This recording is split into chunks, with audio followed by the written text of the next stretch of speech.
Em uma noite de chuva torrencial em Salvador, no dia 17 de setembro de 1818, Joana Cambota, uma escravizada de apenas 22 anos, não usou suas mãos para o trabalho que lhe era imposto. Ela as usou para erguer um punhal de caça e cravá-lo na garganta de Vasco Fernandes, o comerciante português que a havia comprado como mercadoria, calando para sempre a voz que humilhava e destruía famílias. Mas antes de continuar, olá, meu amigo e minha amiga. Aqui é Bruno Henrique, narrador do Além da Escravidão. E hoje se prepare, porque você vai conhecer uma história antiga que vai mexer com seu coração. Antes de começarmos, inscreva-se no canal e me diga nos comentários de qual cidade você está nos ouvindo. Eu adoro saber até onde nossas histórias chegam. Prepare-se, porque a emoção começa agora.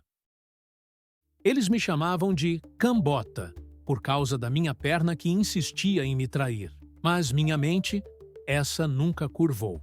O mercador português, senhor Vasco, me comprou como se eu fosse um pedaço de pano, uma mercadoria sem alma. Ele achou que com o dinheiro, ele possuía tudo. Meu corpo, meu futuro, minha vontade. Ele estava errado. Em Salvador, a liberdade pode ser conquistada com as mãos manchadas. Esta é a história de Joana Cambota e de como o preço da compra foi a própria vida. Salvador, Bahia, 15 de agosto de 1818. Uma tarde abafada, o ar pesado de sal e suor. No Largo da Ajuda, o burburinho do leilão de escravizados era um lamento constante. Joana, 22 anos, crioula, estava ali, seu corpo uma mercadoria entre tantas. A perna, que os feitores chamavam de cambota, por uma leve torção desde a infância, dava a ela um andar particular. Mas essa mesma perna, essa mesma diferença, a fazia ser subestimada. Sua mente, porém, funcionava como uma máquina silenciosa, observando tudo. Quem dá mais? Forte para o serviço? Mas tem um defeito na perna, para trabalho pesado não serve, bradava o leiloeiro, a voz rouca. Joana sentia os olhares, os dedos apontando. Era como ser um animal em exposição. Um homem corpulento, de barba por fazer e feições rudes, um comerciante português chamado Vasco Fernandes, se destacava na multidão. Ele cheirava a aguardente barata e suor azedo. Seus olhos cobiçavam não a força, mas a submissão. 200.000 réis! Gritou Vasco, com uma voz áspera que cortava o ar. Ninguém mais ofereceu. O martelo bateu com um som seco, selando o destino de Joana. Vendida! Para o senhor Vasco Fernandes! Vasco se aproximou, um sorriso cruel estampado no rosto. Então você é a Cambota, hein? Não se preocupe. Tenho usos para você. Em minha casa, você será mais útil que no eito. O tom de posse, de domínio absoluto, fez o estômago de Joana se revirar. Ela era dele agora, um objeto. Naquela mesma tarde, por volta das 17 horas, Joana foi levada para a casa de Vasco, uma construção ampla e suja no Pelourinho. A escadaria de pedras gastas e as paredes descascadas pareciam absorver a luz. Ao chegar, Vasco a empurrou para dentro de um pequeno quarto nos fundos, perto da cozinha. Aqui é o seu lugar. E não se esqueça, agora você é minha. Cada osso, cada gota de sangue, tudo meu. Aquelas palavras eram um açoite silencioso, mas profundo. Joana nada disse, mas seus olhos, sempre atentos, registraram o ambiente.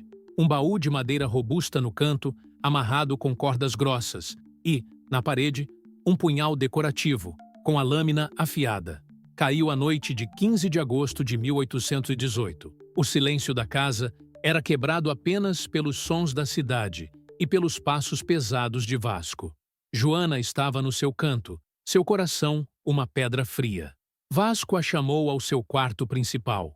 O cheiro de vinho forte e fumo impregnava o ambiente. Venha cá, Cambota, ele grunhiu, sentado em uma cadeira de braços.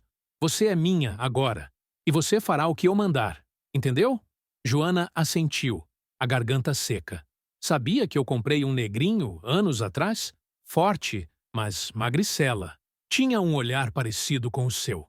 O coração de Joana disparou. Um menino. pequeno, vendido para um fazendeiro no interior. Dizia que tinha uma irmã, que sentia falta da mãe. A voz de Vasco se tornou um sussurro cruel, um veneno. Eu o vendi, claro. Lucro bom, para bem longe. Nunca mais você o verá, Cambota. Assim é a vida. As famílias se separam.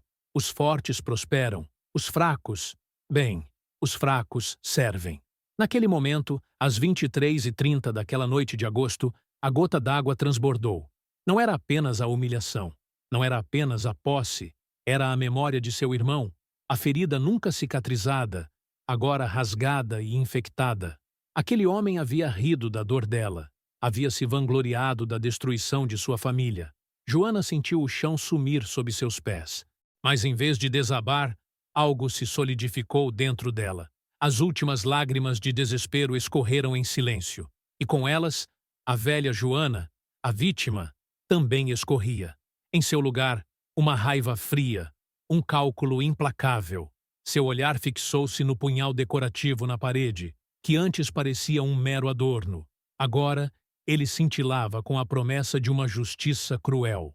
Vasco a comprou, mas o preço seria sua própria vida. E Joana, a Cambota, subestimada, seria a cobradora. O sol causticante da Bahia não poupava ninguém. Muito antes de chegar a Salvador, Joana conheceu a crueza do mundo no engenho onde nasceu, no Recôncavo. Desde muito pequena, com seus 7 anos, uma terça-feira de sol forte em 1803, ela viu a mãe ser levada para longe, trocada por um punhado de moedas, como se fosse um animal. A imagem da mãe, acorrentada e de olhos marejados, nunca deixou sua memória. 2 anos depois, em um sábado chuvoso de 1805, a dor se repetiu, mas com uma intensidade ainda maior. Seu irmão mais novo, ainda um menino, foi arrancado de seus braços, vendido para terras desconhecidas no interior. Joana, então com 9 anos, sentiu a ferida abrir em sua alma, uma chaga que nem o tempo, nem a distância jamais conseguiriam fechar. Era o destino de tantos, mas, para ela, era a perda de um pedaço de si. Ela cresceu na casa grande do engenho, um lugar de falso luxo e verdadeira miséria. Seus dias eram uma rotina exaustiva: lavar roupas, varrer, servir à mesa, carregar baldes d'água sob o olhar vigilante da sinhá e do feitor. A perna cambota, uma sequela de uma queda na infância, a fazia mancar levemente. Os outros escravizados riam, os senhores zombavam, mas aquela perna a ensinou a se mover de um jeito diferente, mais leve, quase imperceptível. Ela compensava a falta de velocidade com uma agilidade surpreendente, um equilíbrio de quem dança com o chão. Enquanto servia, Joana não apenas obedecia, ela observava. Seus olhos perspicazes absorviam cada detalhe: a rotina do engenho, as brigas entre os senhores, os segredos das amas de leite, os hábitos dos comerciantes que vinham e iam.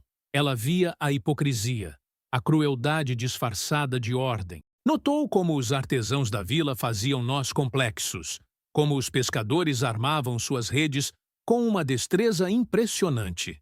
Em seus raros momentos de folga, escondida, ela treinava seus dedos, transformando fios de palha em pequenas armadilhas, desfazendo e refazendo nós, desenvolvendo uma destreza manual que ninguém imaginaria.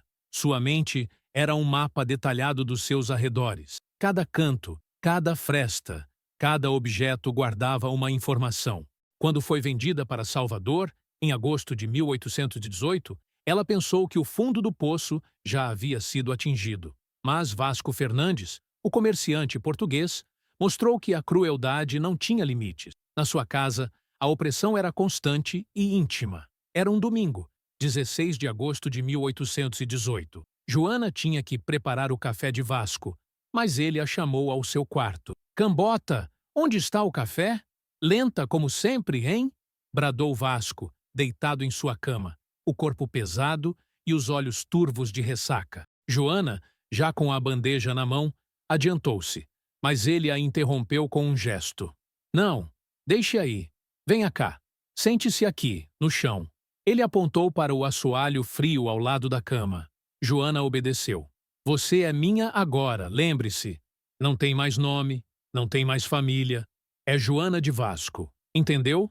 Joana assentiu, a cabeça baixa, o estômago revirando. Ele se deliciava com o seu silêncio, com a sua aparente submissão. Nos dias que se seguiram, a vida na casa de Vasco era uma sequência de pequenas e grandes humilhações. Todas as manhãs, por volta das 6 horas, ela devia esvaziar o penico do quarto dele, sujo de urina e vômito, sem reclamar. Às 8 horas, servir o café da manhã, mas só depois de todos os outros criados terem sido servidos, se sobrasse algo. Às terças-feiras, ele recebia amigos. Por volta das 20 horas, ela era forçada a ficar de pé no canto da sala, enquanto os homens riam, bebiam e faziam comentários sobre sua aparência, como se ela fosse um objeto decorativo. Veja a cambota do Vasco, que perna engraçada, parece um ganso manca, dizia um amigo em uma terça-feira, 18 de agosto de 1818. Todos riam, inclusive Vasco.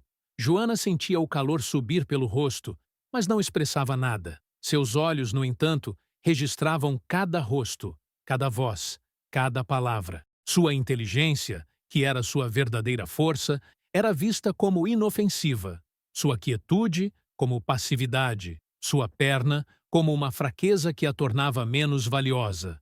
Vasco não via a mente afiada por trás dos olhos baixos. Ele não via a memória impecável que catalogava cada detalhe de seu quarto, de seus hábitos, de suas fraquezas. Ele via apenas a escrava que ele havia comprado. Naquela época, Joana já não chorava. As lágrimas haviam secado, transformadas em uma chama fria e constante dentro dela. Ela era uma panela de pressão, e a tampa estava prestes a explodir. Naquela mesma noite, 15 de agosto de 1818, pouco depois da meia-noite, Joana voltou para o seu quartinho nos fundos da casa de Vasco. A pequena janela, sem vidro, deixava entrar apenas a escuridão da noite de Salvador.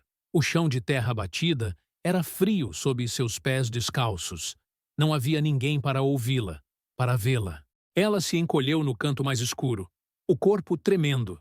As palavras de Vasco ecoavam em sua mente. Eu o vendi, claro.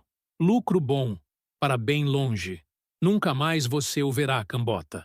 A imagem do irmão mais novo, de olhos grandes e assustados, sendo levado. A mãe, a corrente no pescoço. A vida inteira, reduzida a perdas. Lágrimas quentes escorreram pelo seu rosto, as últimas.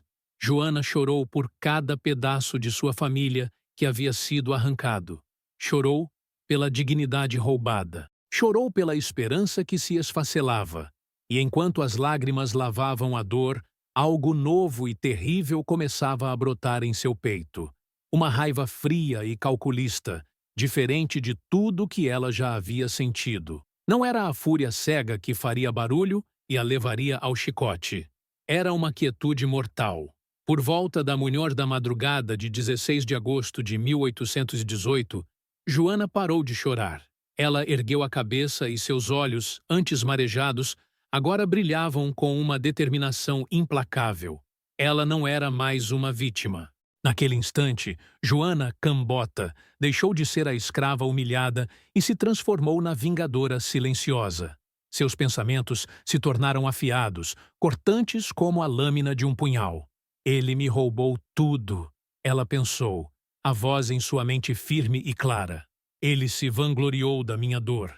Ele me tratou como um animal, mas um animal acuado, ferido. Ele morde, e eu serei a cobra mais venenosa que ele já encontrou.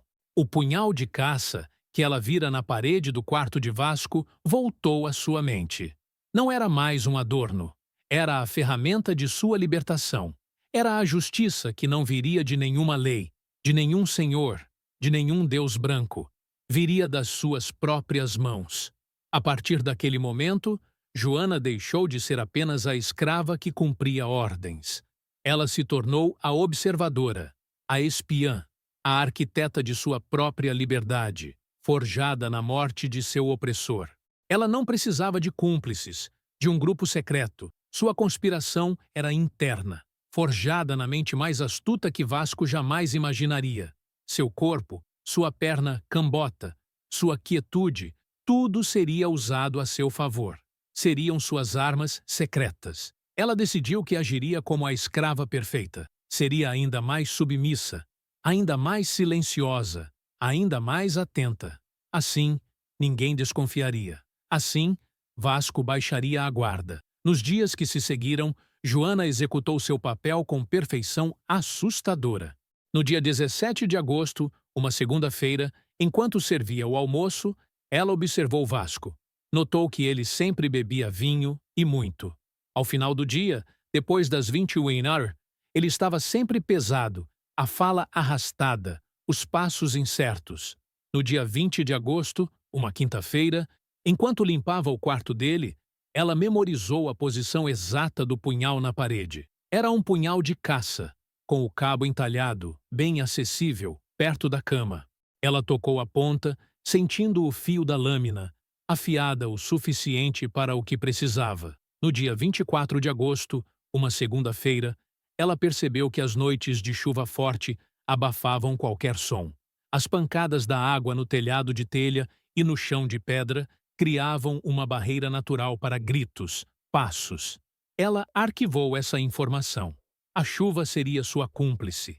Joana estava se transformando em uma sombra, um fantasma silencioso, com um propósito mortal.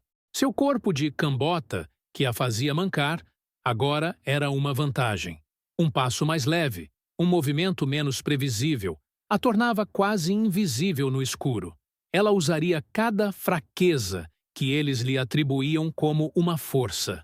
O plano começava a se desenhar em sua mente, detalhe por detalhe, como um bordado intrincado, mas letal. A vítima havia morrido na noite de agosto. A vingadora, essa, estava apenas nascendo. O plano nasceu silenciosamente na mente de Joana, nas entrelinhas de suas tarefas diárias. Não era uma explosão de fúria, mas uma teia de aranha meticulosamente tecida, fio a fio. Cada observação, cada detalhe da casa de Vasco, cada um de seus hábitos repugnantes, transformava-se em uma peça crucial na engrenagem da vingança. No dia 28 de agosto de 1818, uma sexta-feira ensolarada, enquanto varria o chão da sala de jantar, Joana ouviu Vasco e seus amigos conversarem sobre uma grande remessa de açúcar que chegaria ao porto de Salvador no final da primeira quinzena de setembro. Ele planejava um banquete de celebração para seus parceiros de negócio, uma grande bebedeira para comemorar o lucro fácil. Vasco. Noite de chuva, vinho correndo, negócio fechado. Perfeito. Já aviso os criados, Joana. Teremos festa, e eu quero tudo impecável. E você, trate de não mancar na frente dos meus convidados. Ele ria. Joana engoliu em seco. A data começou a se cristalizar em sua mente. O meio de setembro. Uma noite de celebração, de indulgência, onde Vasco estaria mais vulnerável, mais imerso em sua própria arrogância e embriaguez. E a chuva, sua velha aliada, era comum nessa época do ano em Salvador.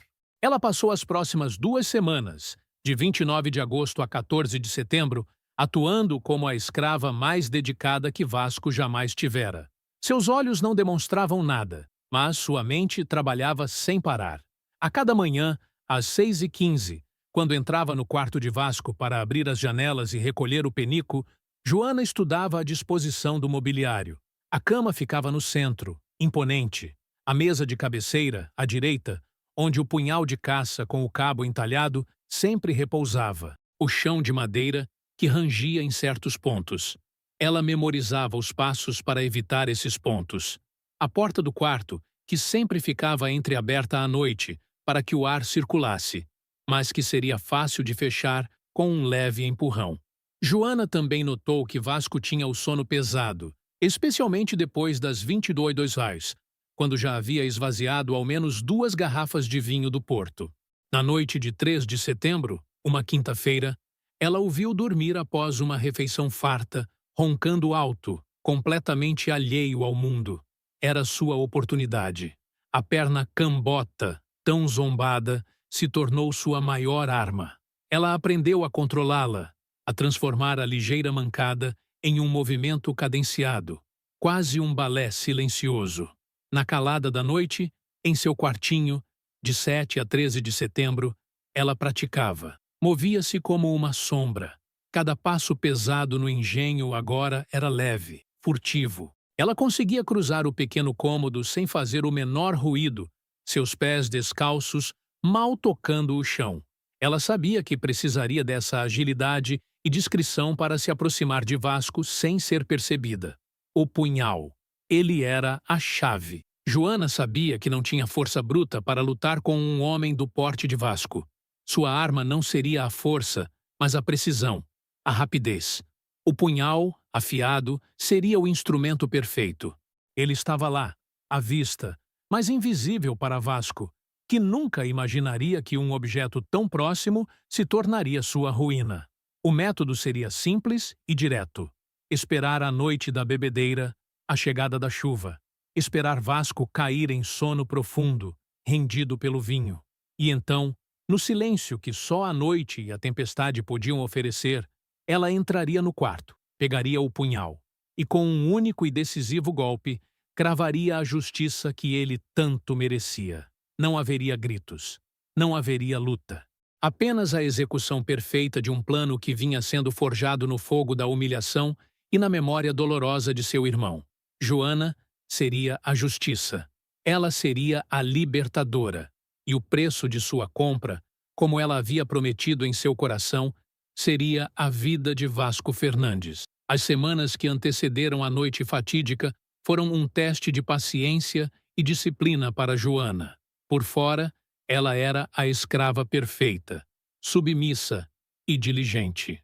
Por dentro, um vulcão adormecido, cada movimento calculado, cada silêncio ensaiado. De 1º a 14 de setembro de 1818, Salvador fervilhava com a expectativa da chegada da remessa de açúcar e a casa de Vasco Fernandes com os preparativos para o banquete de celebração.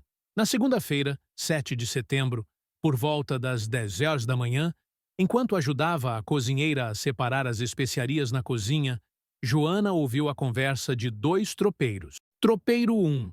Parece que a chuva vem forte esta semana, a de Santo Onofre. Dizem que alaga até o cais. Tropeiro 2. Melhor para os negócios do Vasco, que não vai precisar se preocupar em esfriar o vinho. Vai chover no dia da festa dele. Joana não demonstrou nenhuma reação, mas em sua mente a informação era ouro. A chuva forte, que mascararia os sons, seria sua aliada perfeita. A noite do banquete era a noite escolhida. Nos dias seguintes, ela intensificou suas observações.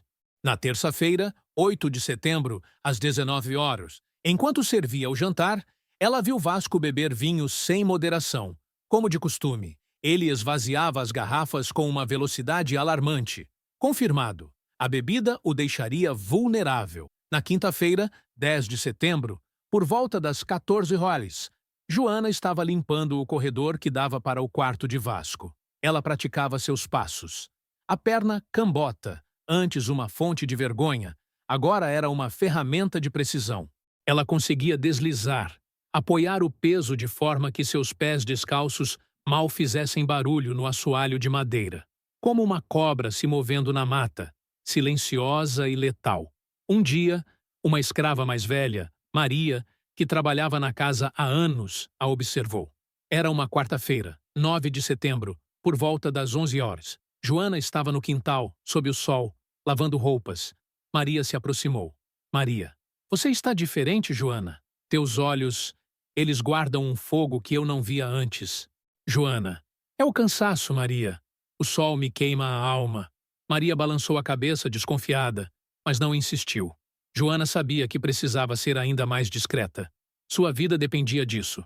Não podia haver elos fracos, nem a menor suspeita.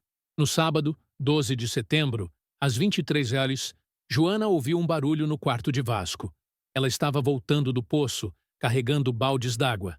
Ele havia derrubado uma garrafa de vinho e murmurava sozinho, completamente embriagado. Ela viu a porta entreaberta e, por um instante, pensou em entrar. Mas a luz da lamparina acesa no corredor mostrava que outro criado ainda circulava. Não era a hora. A paciência era fundamental. No domingo, 13 de setembro, Joana passou o dia fazendo os últimos ajustes mentais.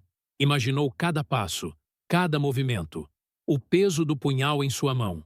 Visualizou o quarto de Vasco, a cama, a mesa de cabeceira. Fechou os olhos e viu o punhal, com seu cabo entalhado, esperando por ela.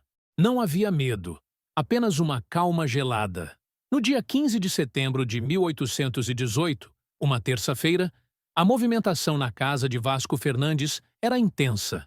A cozinheira preparava uma infinidade de pratos, o cheiro de temperos e assados preenchia o ar. O banquete estava marcado para a noite. Do lado de fora, o céu começou a escurecer.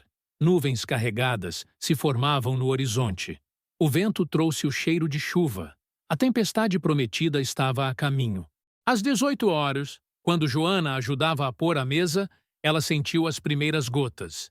Pequenas, mas insistentes. O barulho dos convidados chegando logo se misturou ao som da chuva, que começou a cair com mais força.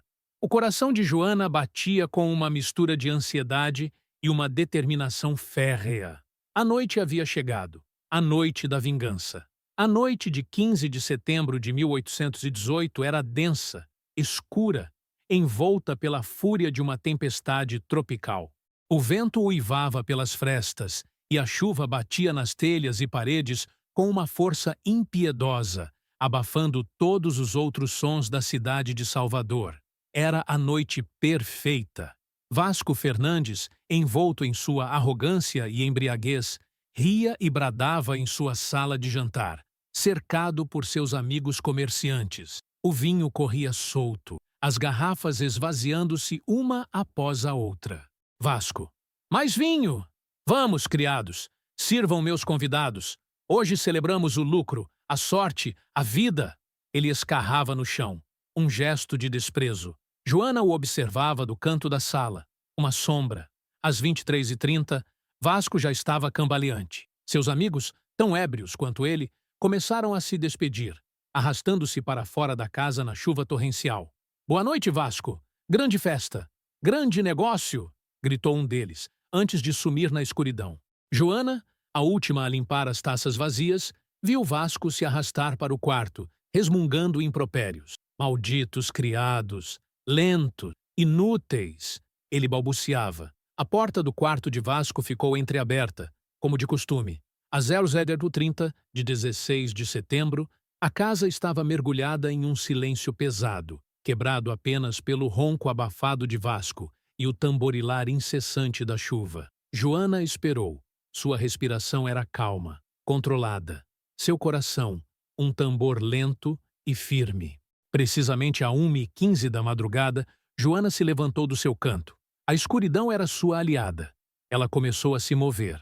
A perna cambota, tão zombada, agora era um instrumento de precisão. Cada passo era medido, cada apoio calculado. Seus pés descalços mal faziam som no assoalho frio. Ela se moveu pelo corredor como um fantasma, as sombras da lamparina na parede dançando com sua silhueta. O som da chuva era uma orquestra caótica, um véu sonoro que engolia qualquer ruído que ela pudesse fazer. Chegou à porta do quarto de Vasco. Estava entreaberta. Um fio de luz do luar pálido entrava pela janela, mal iluminando o aposento. Ela empurrou a porta suavemente com a ponta do pé, fechando-a sem um rangido sequer. Entrou. O cheiro de vinho, suor e opressão era sufocante. Vasco roncava pesadamente na cama. Seu corpo corpulento se espalhava sobre os lençóis amassados. A mesa de cabeceira estava à sua direita. O punhal. Lá estava ele, o cabo entalhado, a lâmina de caça brilhando fracamente na penumbra. Joana estendeu a mão. Seus dedos finos e ágeis envolveram o cabo do punhal. O metal frio em sua palma era um choque, mas também uma confirmação. Era real. Era a hora. Com o punhal na mão, ela se aproximou da cama. Sua perna cambota a ajudava a manter o equilíbrio, a manter o silêncio. Ela estava ao lado dele. Faltava menos de 1 metro. Ela olhou para o rosto inchado e adormecido de Vasco Fernandes. Nesse momento, ela não viu um homem. Viu o leiloeiro que a vendeu. Viu o feitor que a chicoteou. Viu o traficante que roubou seu irmão. Viu todos os opressores que a haviam desumanizado, que a haviam tratado como nada. Um sussurro saiu de seus lábios, tão baixo que nem mesmo a chuva poderia levá-lo. O preço da compra. Seus olhos, antes cheios de dor, agora estavam cheios de uma resolução fria e mortal. O punhal subiu. Não houve hesitação. Não houve tremor. A mão de Joana era firme como a de um carrasco treinado. À 1h27 da madrugada de 16 de setembro de 1818, em meio à fúria da tempestade, o punhal de caça mergulhou na carne. Com toda a força de sua dor, de sua raiva acumulada por 22 anos, Joana cravou a lâmina na garganta de Vasco Fernandes. Profundo, preciso, silencioso. Ele acordou com um arquejo sufocado, um som gorgolejante que tentava ser um grito. Seus olhos se arregalaram em terror puro, encontrando os de Joana, que o encaravam sem piscar. Ele tentou levantar as mãos, mas a vida já escorria. O sangue jorrou, quente, manchando os lençóis e a mão que segurava o punhal com tanta firmeza. Vasco tremeu, seus músculos se contorcendo em uma agonia silenciosa, sua boca tentando formar palavras que nunca viriam. Joana não soltou o punhal. Ela o segurou, sentindo a vibração do corpo dele, a vida se esvaindo. Ela observou o terror se apagar nos olhos de Vasco Fernandes, substituído por um vazio sem luz. A vingança estava consumada. O sangue de Vasco Fernandes ainda escorria, quente, espesso, um riacho escuro que se abria na cama branca. Eram exatamente 1h27 da madrugada de 16 de setembro de 1818. Joana não desviou o olhar. Não houve sequer um suspiro de alívio, apenas uma calma gelada. A vida havia deixado os olhos de seu opressor. Com um movimento firme, ela retirou o punhal da garganta dele. O som úmido ecoou na quietude macabra do quarto. O metal estava quente, manchado. Ela olhou para a lâmina e então para a cortina pesada que cobria a janela. Em um gesto instintivo, quase ritualístico, Joana passou o punhal pela cortina de veludo vermelho de Vasco, limpando o sangue, devolvendo o instrumento ao seu brilho original, mas agora marcado para sempre por seu propósito. Ela o guardou, não para ocultar, mas para manter a lembrança de sua vitória. Era seu troféu, seu símbolo de liberdade. A 1h35, Joana se moveu.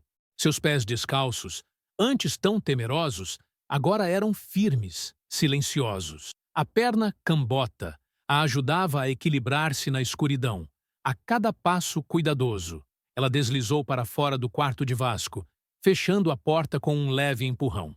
O barulho da chuva continuava, uma bênção, um som que mascararia qualquer outro. Ela não olhou para trás. Não havia nada que a prendesse àquele lugar de dor. Seus anos de observação metódica da casa, de cada fresta, cada rota de fuga, seriam sua salvação. Joana seguiu para os fundos da casa, onde sabia haver um pequeno portão de serviço, geralmente trancado por uma corrente simples. Era usado pelos fornecedores mais humildes, e Vasco nunca se preocupava muito com a segurança ali. Ao 1h50 da madrugada, ela chegou ao portão. A corrente estava enferrujada, mas o nó que a prendia, um nó simples, era familiar. Joana usou a destreza que havia aprendido observando os pescadores do porto. Seus dedos ágeis trabalharam na escuridão, desfazendo o laço de metal com uma rapidez impressionante. Um clique suave. O portão se abriu. A rua nos fundos era um labirinto de becos escuros, inundados pela chuva torrencial.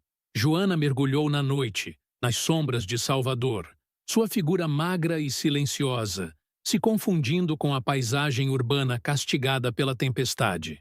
Às 2h10, ela já estava longe da casa de Vasco, uma sombra em busca de um futuro incerto, mas livre.